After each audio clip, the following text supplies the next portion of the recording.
مولاي صل وسلم دائما أبدا على حبيبك خير الخلق كلهم مولاي صل وسلم دائما أبدا على حبيبك خير الخلق كلهم محمد سيد الكونين والثقلين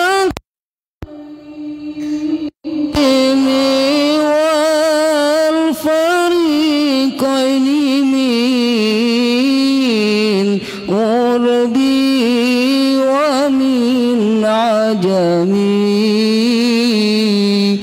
مولاي صل وسلم دائما أبدا على حبيبك خير الخلق كلهم يا ربي بالمصطفى بلغ مقاصدنا واغفر لنا ما مضى يا واسع الكرم مولاي صل وسلم دائما أبدا على حبيبك خير الخلق كلهم اللهم صل وسلم وبارك عليه. Assalamualaikum warahmatullahi wabarakatuh. Alhamdulillah rabbil alamin wassalatu wassalamu ala asrofil anbiya wal mursalin wa ala alihi washabihi ajma'in amma ba'du. Hadratil mukarramin, para alim ulama, para asatis, para hujjaj, para hadirin sekalian berbahagia, wabil khusus gol kita Ustaz Haji Nurzain Alam SAG, nafa'anallahu bi kulli hayati wa bi'anu bi darain amin ya rabbal alamin. Pertama-tama marilah kita panjatkan puji syukur kehadirat Allah Subhanahu wa taala atas segala berbagai nikmatnya, baik nikmat iman, Islam dan sehat walafiat, sehingga pada malam hari ini kita masih berikan kesehatan untuk hadir dan kesempatan untuk hadir dalam rangka menuntut ilmu sebagaimana biasa setiap malam Kamis diadakan di Masjid Jami Al-Anwar ini dengan kajian kitab Nasaihul Ibad. Salawat dan salam tak lupa kita aturkan kepada junjungan Nabi besar Muhammad sallallahu alaihi wasallam. Semoga kita semua mendapat syafaat di yaumil akhir nanti. Amin ya rabbal alamin. Hadratil mukarramin, marilah kita awali pengajian pada malam hari ini dengan bacaan surah Al-Fatihah. Kita kirimkan juga Al-Fatihah ini untuk kedua orang tua kita, kakek nenek kita, para guru kita, orang yang berjasa dalam mewakafkan hartanya untuk masjid dan hartanya untuk pembangunan masjid serta orang yang memakmurkan masjid. Dan kita kirimkan Al-Fatihah untuk pengarang kitab yang kita telah kaji dan akan kita kaji pada malam hari ini. ala ziniyah wa likulli natin salihah wa ila hadratin Nabi Muhammadin sallallahu alaihi wasallam. Al-Fatihah. A'udzubillahi minasyaitonir rajim. Bismillahirrahmanirrahim. Alhamdulillahi rabbil alamin arrahmanir rahim maliki yaumiddin. Iyyaka na'budu wa iyyaka nasta'in ihdinas siratal mustaqim siratal ladzina an'amta 'alaihim ghairil maghdubi 'alaihim waladdallin. Amin. Rabbighfir lana dzunubana wa liwalidayna. Baiklah para hadirin, saya umumkan nanti setelah pengajian akan ada informasi dari tamu kita dari Gifori ya. Nanti akan disampaikan setelah pengajian. Baiklah, kita dengarkan pengajian yang dipimpin oleh guru kita Ustaz Haji Nur Zain Alam SKG. Kepada beliau dipersilakan. Assalamualaikum warahmatullahi wabarakatuh. Alhamdulillahilladzi faddala bani Adam bil ilmi wal amal ala jami'il alam. Wassalatu wassalamu ala sayyidina Muhammadin sayyidil arabi wal ajam wa ala alihi wa ashabihi ya nabi'il ulumi wal hikam. Amma ba'du, wa subhanaka la ilma lana illa ma 'allamtana innaka antal alimul hakim. Rabbi shrah li sadri wa yassir li amri wahlul 'uqdatam min lisani yafqahu qawli. Rabbi shrah li sadri wa yassir li amri wahlul 'uqdatam min lisani yafqahu qawli. Rabbi shrah li sadri wa yassir li amri wahlul 'uqdatam min lisani yafqahu qawli. Bijahi sayyidina Muhammadin sallallahu alaihi wasallam. Al-Fatihah. Rahmanir-Rahim maliki yaumiddin. Shiratal ladzina an'amta 'alaihim.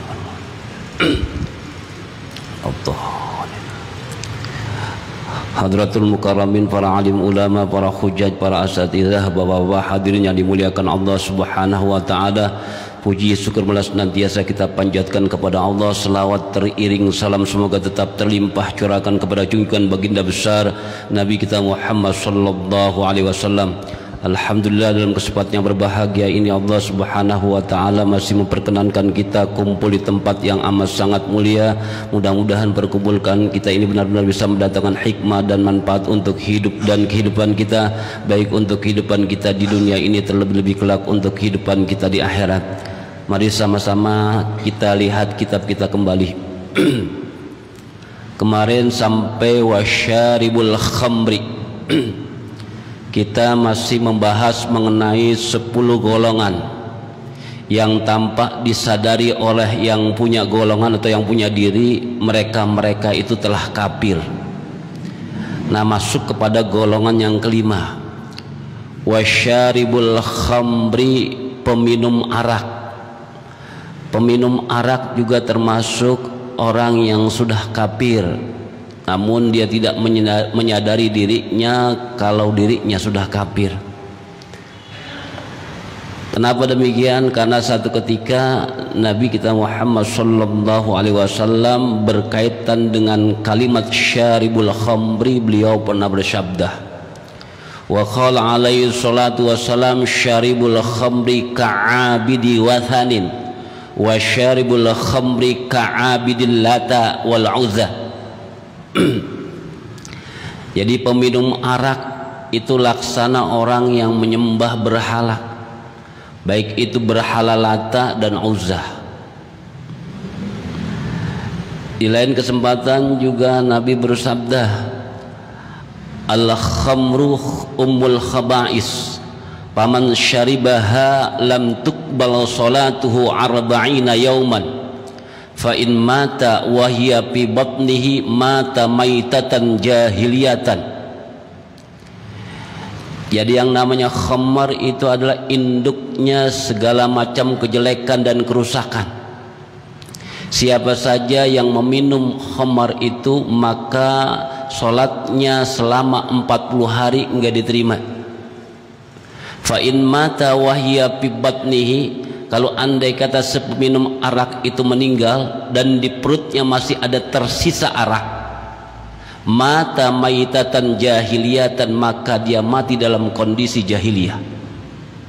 Auzubillah zalik. Maka dari sini juga ada riwayat. Riwayat ini ada di dalam kitab Tankih. Ya, satu ketika Imam Qadi Ibnu Iyad mendapat kabar salah seorang muridnya sakit hampir menjelang kematiannya. Karena Imam Qadi Ibnu Iyad menganggap ini adalah muridnya, maka dia berusaha mengulang, berusaha ngajarin baca talqin, ngajarin baca la ilaha illallah, berusaha sedemikian rupa sampai berulang kali beliau usahakan, namun pada akhirnya murid beliau ini enggak mampu mengucapkan la ilaha illallah. Betapa sedihnya beliau, betapa susahnya dan resahnya beliau. Pulanglah beliau ke rumahnya. Beliau pengen tahu apa gerangan yang terjadi sama muridnya ini sampai tidak bisa di akhir hidupnya mengucapkan la ilaha illallah. Akhirnya dalam malam itu beliau bawa mimpi. Bermimpi beliau bertemu muridnya, hendak digiring ke api nerakanya Allah. Namun sebelum itu beliau sempat bertanya, apa gerangan yang menyebabkan kamu bisa seperti ini? Padahal dulunya kamu termasuk orang baik, orang bagus. Akhirnya cerita si murid, satu ketika aku datang ke tabib, ketepatan pada saat itu aku ingin berobat dari sakit yang aku alami sudah bertahun-tahun. Lantas tabib itu mengajarkan, kalau penyakitmu ini mau sembuh, maka ada upaya yang harus kamu jalankan. Ditanya upayanya apa? Setiap setahun sekali kamu minum segelas khamar untuk mengantisipasi penyakit engkau itu. Karena dia berkeinginan agar penyakitnya yang sudah begitu lama sembuh, dia lakukan itu. Ternyata inilah yang menjadi sumber dia tidak bisa mengucapkan la ilaha illallah. Lantas yang menjadi pertanyaan besar, kalau 1 tahun sekali dia minum 1 gelas khamar demi obat, akibat efeknya seperti itu, bagaimana yang memang jadi pakaian sehari-harinya? Udah nggak bisa dibayangin.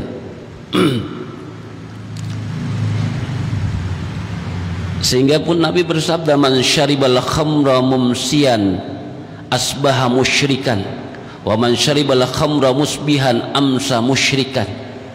Siapa saja yang minum khamar di sore hari, pagi harinya sudah dipastikan jadi orang musyrik. Siapa saja yang minum khamar di pagi hari, maka di sore harinya sudah dapat dipastikan dia jadi musyrik. Na'udzubillah min dzalik. Maka syaribul khamri, peminum arak, terkategori kelompok yang tanpa disadari dia sudah kafir. Fil hadisi, tercantum dalam hadis, syaribul khamri yukhsyaru, peminum arak kelak akan digiring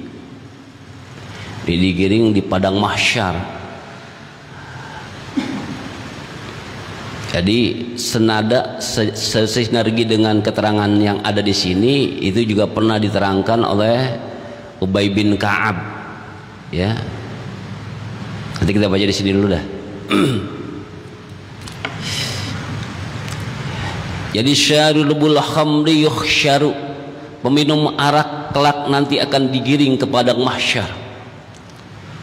Wal kuzu mu'allaqun fi unuqihi, dan kendi tempat air itu digantungkan di lehernya. Ada di riwayat lain sambil digantungin sampai ada alat-alat bunyi-bunyian Jadi selain kendi ada alat-alat bunyian di lehernya digantungi.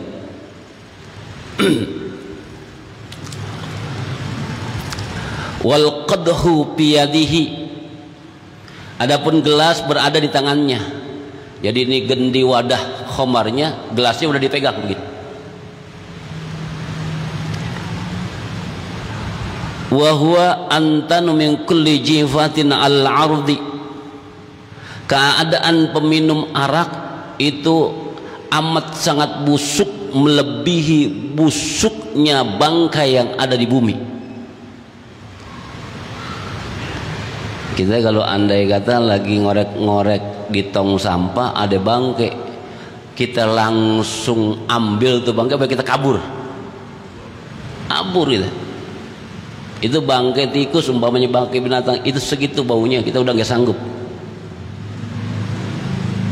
Kalau ini peminum arak, bau bangkainya itu paling bau, paling menyengat di antara bangkai yang ada di seluruh bumi.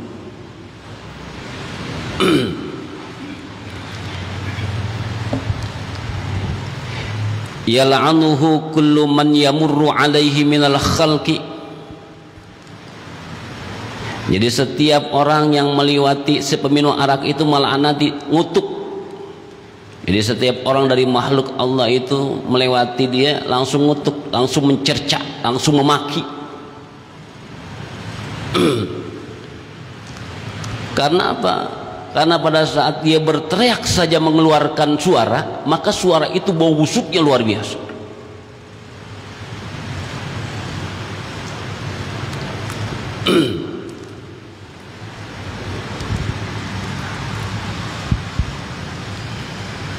Sehingga tuh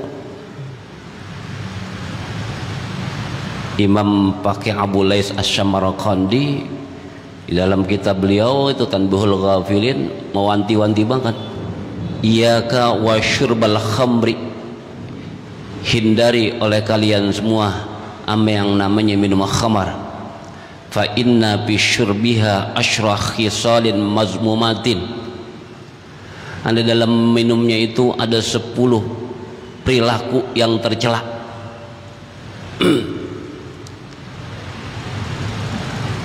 Yang pertama, si peminum arak akan menduduki tingkat manusia gila. Iya, dia tidur-tiduran, dia teriak-teriakan, dia bawa ini bawa itu, udah gak karuan. Sudah tidak seperti manusia sadar, wajar.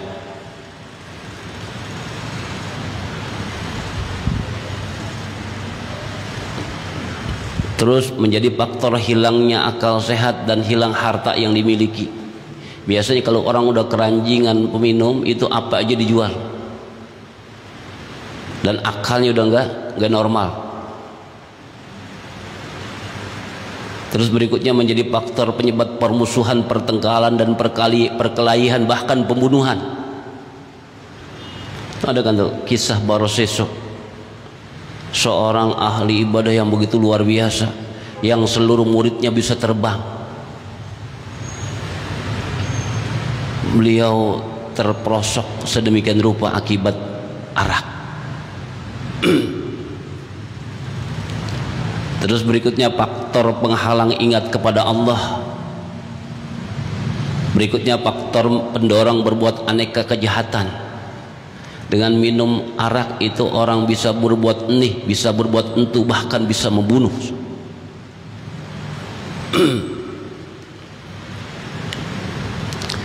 Jadi ada 10.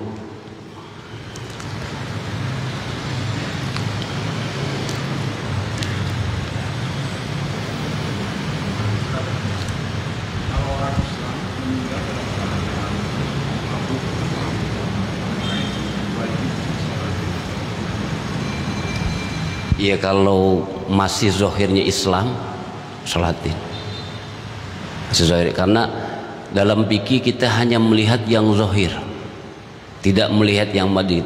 Jadi Allah menghukumi perkara yang zahir, manusia menghukumi perkara yang zahir, Allah menghukumi perkara yang di batin gitu.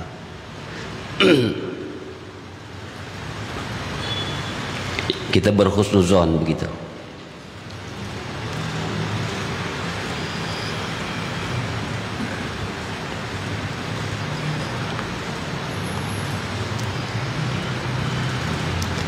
Berikutnya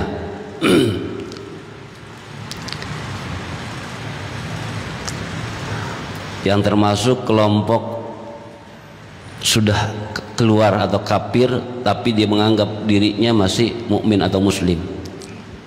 Wa man wajaba alaihil hajju falam yahujja. Jangan dibaca falam yahuj walaupun itu ada lam. Ana fiilnya fiil mudha'af. Boleh falam yahujja, boleh falam yahujji. Mudda wala yamudda yamuddi. Wa man wajaba alail hajju, dan orang yang sudah punya kewajiban melaksanakan haji falam yahujja, dia enggak melaksanakan haji. Awas tuh, harta punya, badan kuat, kendaraan yang nyampein ke sono ada, tapi enggak mau haji. Awas tuh, hati-hati. Maka dalam keterangan lain, man malaka zadan warahilatan tuballighuhu ila baitillah walam yahujja fala alaihi ayyamuta yahudiyan au nasraniyan. Awas, hati-hati itu. Jadi orang sudah memiliki bekal, uang, kendaraannya sudah ada yang bisa menyampaikan dia ke Baitullah, tetapi masih kagak mau haji, maka kalau dia mati tinggal pilih mau Yahudi atau Nasrani. Harus hati-hati itu. Makanya banyak kisah mengenai ini. Jangan sampai DP haji diambil lagi karena situasi kayak begini. Awas, udah biarkan aja, jangan sampai diambil. Sebab kalau kita udah taruh buat DP haji nggak kesampaian, nilai haji, niat haji udah ada.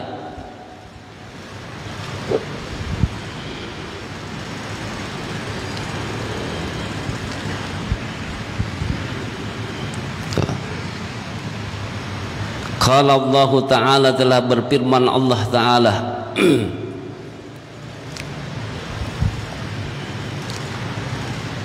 ini ada di dalam surat Al-Imran ayat 97. Wa man kafara, dan siapa saja yang telah ingkar atas syariat-syariat yang Allah sudah wajibin, termasuk haji di dalamnya, fa innallaha ghaniyun 'anil 'alamin, maka sesungguhnya Allah enggak pernah butuh dari sesuatu apapun yang ada di alam semesta ini. Itu urusan lu, tapi konsekuensi dari enggak jalaninnya awas.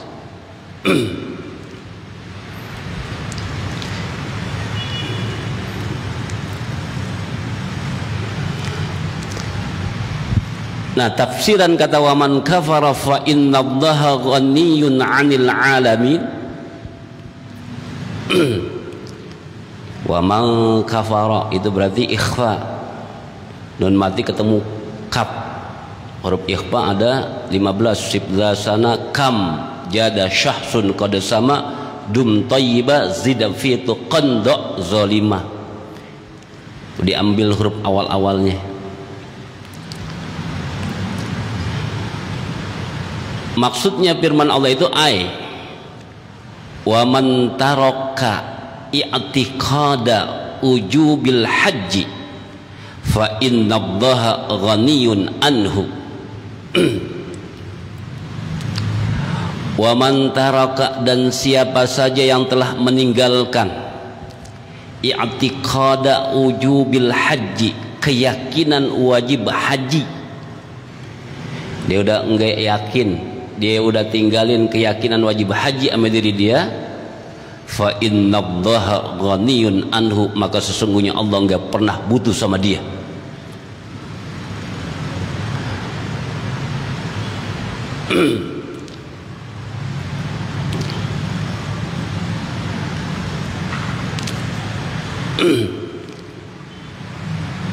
Berikutnya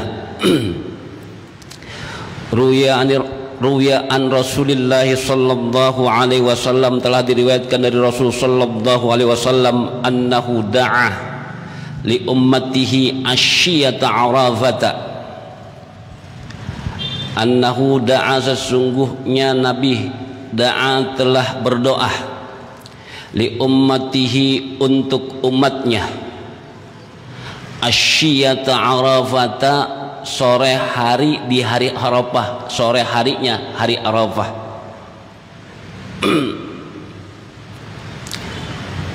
Maka Nabi juga anjurkan nih pada saat orang yang mau melaksanakan haji kumpul di padang Arafah, ada satu doa yang diajarkan kita yang ada di Indonesia atau enggak ada di Mekah, biar bisa dapat fadilah orang yang ada di Mekah. Itu ada doanya, seakan-akan kita lagi ada kumpul sama beliau-beliau. Itu doanya, Allahumma ja'alna minal waqifina wal mutadari'ina fi arafatin innaka ala kulli syai'in qadir. Itu apa aja yang dilakukan orang di sono, yang didoain, dengan kita baca doa ini dapat kebagian.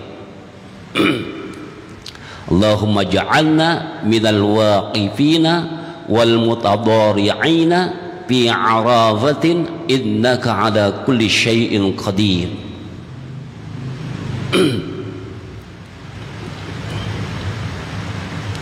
Karena Arafah itu, hari Arafah termasuk hari yang mustajab, waktu yang mustajab.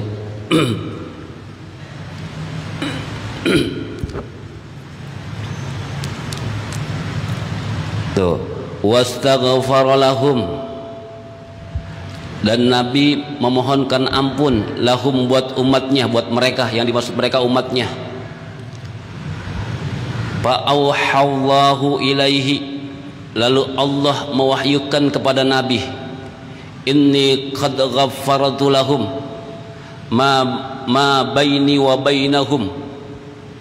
Allah berfirman, Allah wahyukan kepada Nabi, inni qad ghaffartu lahum, sesungguhnya aku telah mengampunkan mereka, umat Nabi maksudnya, ma baini wa bainahum, perkara yang ada di antara aku dan di antara mereka umatmu. Jadi kalau ada urusan kita ame Allah, beres sudah.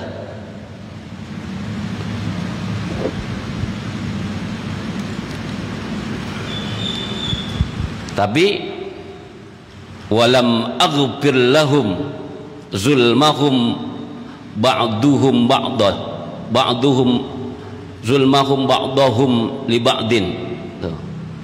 Walam aghfir lahum, tetapi aku tidak mengampuni, kata Allah, lahum kepada umatmu, lahum kepada mereka, mereka itu yang dimaksud adalah umat Nabi Muhammad, zulmahum ba'dahum li ba'din, yang melakukan kezaliman sebahagian mereka dengan sebahagian yang lain.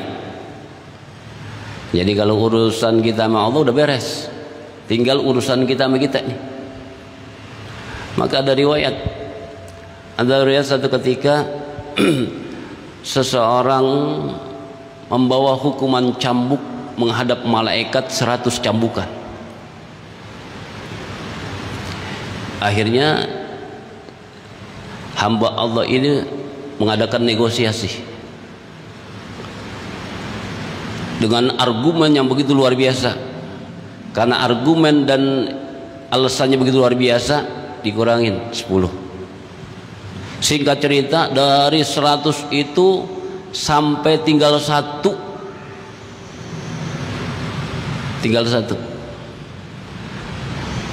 Ini si hamba Allah udah pede, kalau 99 aja dia mampu berargumentasi sama malaikat dan bisa dilulusin, bisa dikabulin, tinggal satu encer menurut pikiran dia. Ada ditanya, pas satu lagi negosiasi berargumen kagak diterima. Apa sebabnya? Karena yang satu ini bukan urusan kamu dengan Allah, tapi ada urusan dengan saudara kamu, dengan sesama kamu. Maka pada saat ada urusan dengan sesama kamu, aku berlepas, tidak bisa berbuat apa-apa. Makanya ini juga seperti walam aghfir lahum zulmahum ba'dahum li ba'din. Akhirnya fazada fil istighfari, mendapatkan informasi begitu Allah enggak mau ngampunin perbuatan zalim yang terjadi antara mereka dengan mereka, maka fazada bil istighfari, maka Nabi bertambah membaca istighfarnya demi umatnya. Bayangin itu. Makanya Nabi itu kemuliaannya luar biasa, mikirin umatnya itu luar biasa.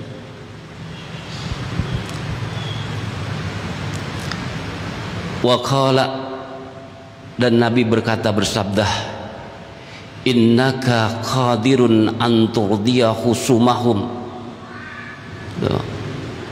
Nabi bersabda, innaka, sesungguhnya engkau Allah, qadirun, zat yang maha kuasa, an turdiya khusumahum, untuk memberikan kerelaan akan perselisihan, akan permusuhan yang mereka alami.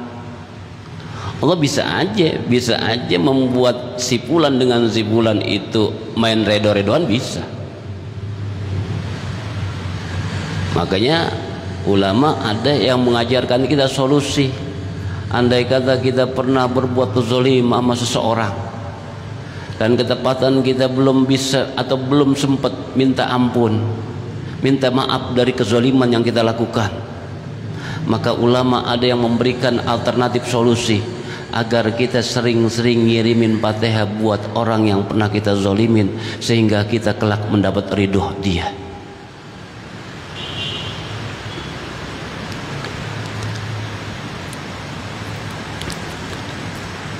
Tapi falam yujibuhu tilkal lailata, permohonan Nabi itu belum dikabulin sama Allah itu malam. Jadi malam Arafahnya belum dikabulin. Falamma kana ghadatul Muzdalifah, maka saat bertemu pagi harinya, saat Nabi berada di Muzdalifah.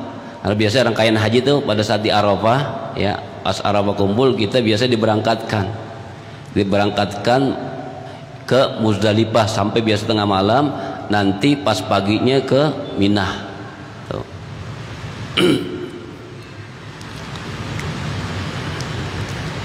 Pas paginya saat Nabi ada di Muzdalifah, maka di sini juga ada doa Nabi tuh setelah pelaksanaan haji wada. Di saat ini juga Nabi berdoa, Allahumma ghfir li mu'allimin wa attil a'marahum wa barik lahum bi kasbihim wa ma'ashihim. Auhallahu ilaihi bil ijabah. Setelah pagi hari Nabi berada di Muzdalifah, maka Allah mewahyukan kepada Nabi bil ijabah, bahwa permohonannya itu telah dikabulkan. Fatabassama sallallahu alaihi wasallam, lalu tersenyum mesem.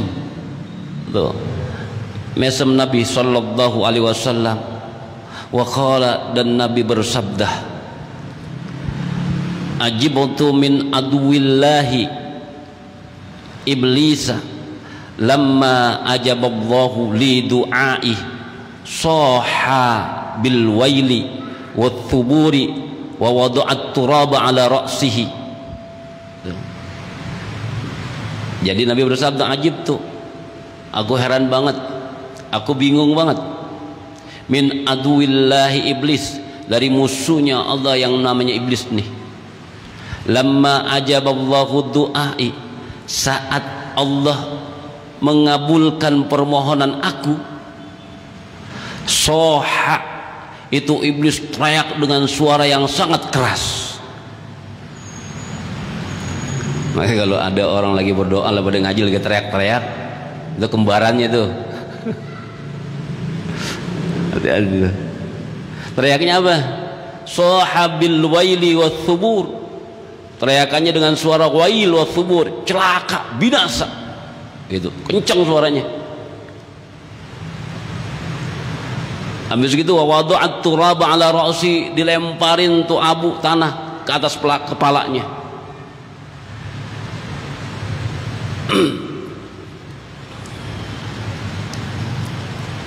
Selanjutnya wasa'i fil fitan, kelompok berikutnya termasuk kelompok yang udah kafir tapi tidak terasa oleh dirinya. Wasa'i fil fitan, orang yang kerjaannya menyebar fitnah.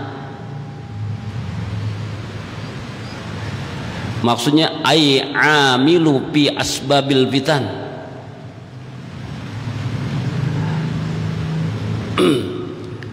maksudnya orang yang kelakuannya atau pekerjaannya menjadi penyebab timbulnya berbagai macam fitnah.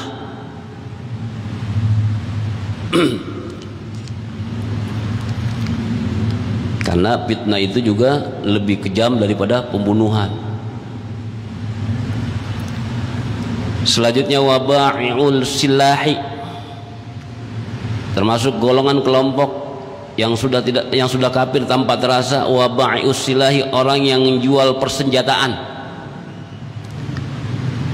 Wahia, yang dimaksud silah di sini kullu uddatil harbi, semua perkara yang memang dipersiapkan untuk perang. Jadi benda apapun yang memang dipersiapkan buat berperang itu termasuk ba'ius silah.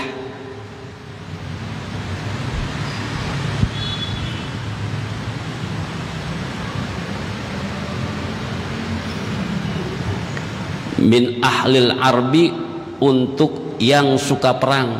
Tuh. Jadi wa min, kalimat min di situ bermakna lam, li, untuk. Tuh. Jadi tidak diartikan dari, tapi diartikan lam, untuk.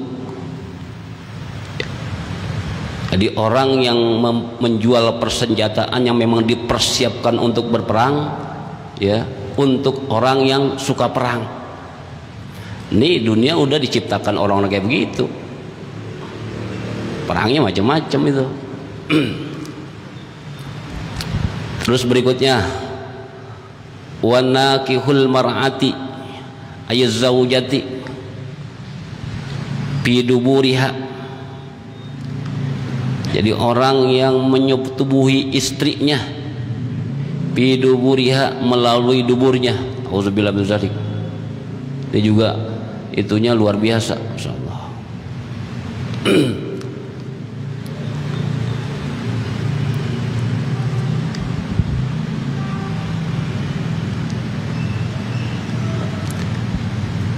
Terus selanjutnya wanakihu dzati rahmin mahramin, orang yang menikahi orang perempuan yang masih punya hubungan mahram. Aywati udhi kharabatin mahramin bimilkin au ghairihi, maksudnya orang yang menyetubuhi wanita yang mempunyai hubungan sanak kerabat mahram, bimilki, dengan cara dimiliki, au ghairihi, atau selainnya. Lagi dengan cara apapun, kalau andai kata itu mahram kita, gak boleh. Makanya kan dalam sejarahnya itu banyak. Tuh. In alima ay zanna, jika dia menyadari, dia tahu. Zanna itu maka jadi ada waham, ada syak, ada zon. Kalau waham itu prosentasinya 25% yakinnya, 75% ragu. Kalau syak prosentasinya 50%, 50%. Kalau zon itu 75%-nya yakin, syaknya cuma 25%. Nah, in alima ayzanna, kalau tuh orang mengetahui dan keyakinannya menyangka hazihil af'ala, bahwa perbuatan ini, perbuatan menyetubuhi atau menikahi orang yang menjadi mahramnya, halalan, itu merupakan perkara halal, kafaro, seketika itu dia kafir.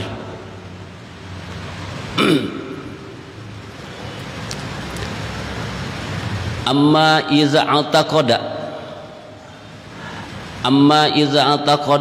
apabila dia tidak mempunyai keyakinan, annaha, sesungguhnya perbuatan nikahin perempuan yang masih ada hubungan keluarga haramun, itu haram, fala yakfur, maka tidak kafir. Wal baqalah wallahu alam bisawab. Al-Fatihah. A'udzubillahi minasyaitonirrajim. Bismillahirrahmanirrahim. Alhamdulillahirabbil alamin arrahmanir rahim maliki yaumiddin. Iyyaka na'budu wa iyyaka nasta'in. Shiratal mustaqim shiratal ladzina an'amta 'alaihim ghairil maghdubi 'alaihim waladdallin. Amin. Mari sama-sama kita tutup dengan membaca doa majlis. Bismillahirrahmanirrahim. Subhanakallahumma wa bihamdika asyhadu an la ilaha illa anta astaghfiruka wa atubu ilaik. Lebih dan kurangnya saya mohon maaf. Wabillahi taufiq wal hidayah. Wassalamualaikum warahmatullahi wabarakatuh. Waalaikumsalam warahmatullahi wabarakatuh.